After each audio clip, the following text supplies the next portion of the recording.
입장을 하고 계십니다. 오전에 보고 또 봅니다. 지금부터 신임 정무수석 비서관 이것만큼은 꼭 그래도 강조하고 싶다, 지켜나가고 싶다라고 생각하시는 국정 방향, 큰 줄기에서 그 방향이 무엇인지, 그리고 또 야당에서 그동안 주장했던 것들 중에 조금 수용하실, 전향적으로 좀 수용하실 수 있는 부분은 또 어떤 부분들이 있는지 좀 큰 줄기에서라도 간단히라도 말씀을 주시면 감사하겠습니다. 대통령님 좀 가운데로 오셔서 말씀 주시면 감사하겠습니다. 아니 뭐 편하게 하지 뭐. 오늘 정부수석 인선 관련한 질문으로는 좀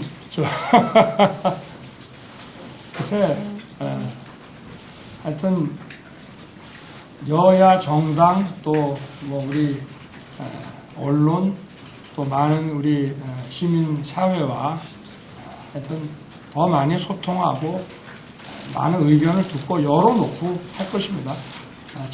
아까도 오전에 말씀을 드렸지만 지난 2년은 우리가 이 나라를 어떤 나라로 만들 것인지에 대한 어떤 컨텐츠를 저희가 디자인하고, 물론 공약과 국정과제에서 세워놓은 것을 기반으로 해서 어떤 정책을 만들고 집행할 것인지 거기에 치중했다면은 이제는 뭐 또 새로운 과제들도 이제 나오겠습니다만은 지금은 이제 지난 2년간 저희가 세워놓은 것을 어떻게 더 국민들과 소통해서 또 고칠 거는 고치고 국민들의 어떤 동의를 더 받아낼 수 있는지, 또 정치권과도 대화를 해서 또 어떻게 이것을 현실화시킬 수 있는지, 이제는 그런 점에 좀 주력을 할 생각입니다.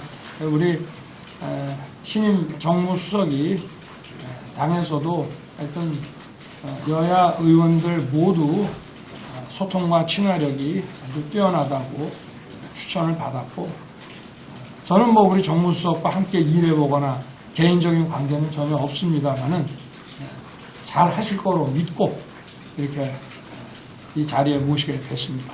이제 궁금한 거 없으시죠?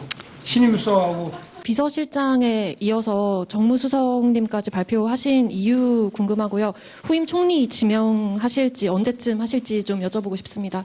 후임 총리는 좀 시간이 걸릴 것 같고요. 그리고 지금 이제 제가 지난 금요일 날 이재명 대표에게 이제 용산 초청을 제안했기 때문에 그와 관련해서 좀 여러 가지 또 좀 얘기를 주고 받아야 되는데, 제가 볼 때는 정무수석을 좀 빨리 임명해서 신임 수석이 그런 걸 좀 준비하고 진행하는 것이 좋겠다는 판단을 하게 됐습니다.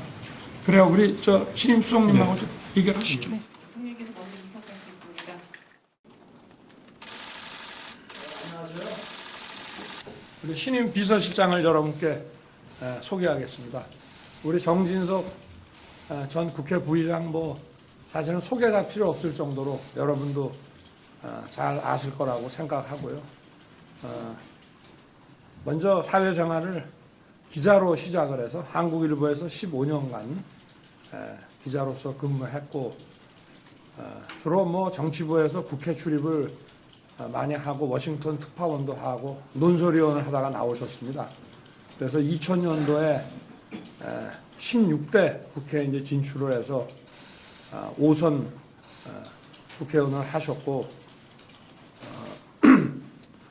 청와대 정무수석을 비롯해서 당에서도 비대위원장과 공관위원장도 하셨고, 또 국회 부의장과 사무총장 같은 국회직도 하셨습니다. 그래서 우리나라 정계에서도 여야 두루 아주 원만한 그런 관계를 가지고 계시다고 여러분도 아마 잘 아시지 않을까 이래 생각합니다.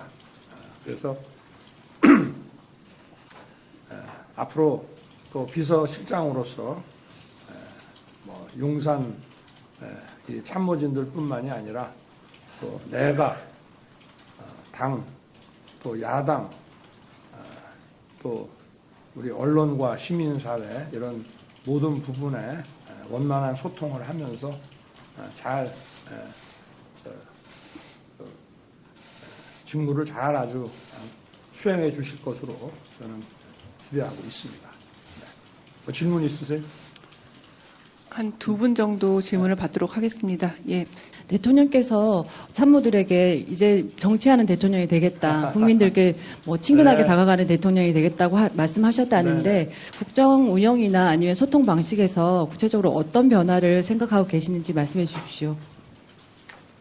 그래서 저도 아침 그 신문 기사를 보니까 정치하는 대통령이 되겠다 이렇게 딱 나왔는데 사실은 그거는 뭐 대외적인 것보다 우리 용산 참모들에게 앞으로 이제 그 메시지라든지 뭐 이런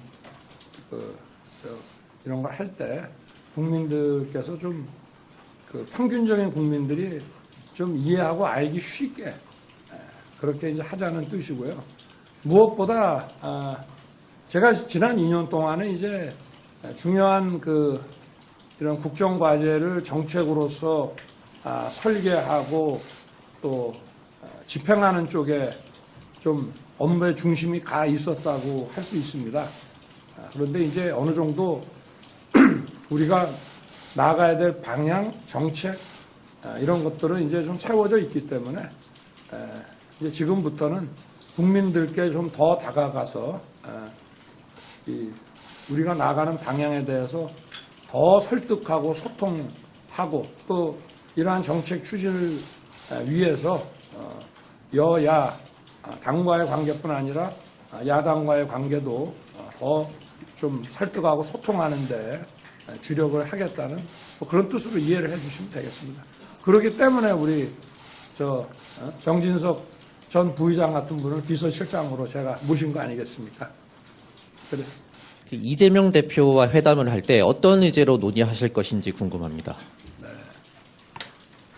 글쎄 뭐 의제에 대해서는 뭐 아무래도 제가 이재명 대표를 용산으로 초청을 했기 때문에 제가 하고 싶은 말을 하려고 초청했다기보다 이재명 대표의 얘기를 좀 많이 들어보려고 그렇게 해서 그런 용산 초청이 이루어진 것이고 여야가 이제 어떤 그동안의 그 입장을 보면은 좀 많이 극명하게 차이가 많이 났습니다. 그렇지만 일단 좀 서로 의견을 좁힐 수 있고 합의할 수 있는 이런 민생 그 의제들을 좀 찾아서 국민들 좀 민생 안정을 위해서 할 수 있는 몇 가지라도 좀 하자는 그런 얘기를 서로 하게 되지 않을까. 그러고 아직은 모르겠습니다. 어쨌든 뭐 저는 듣기 위해서 초청을 한 거니까 뭐 어떤 의지에 제한을 두지 않고 다양하게 한번 서로 얘기를 나눠보겠습니다. 네, 이것으로 대통령께서는 먼저 이석하시고 이어서 정진석 신임 비서실장님께서 인사 말씀드리겠습니다. 말씀 나누시죠. 네.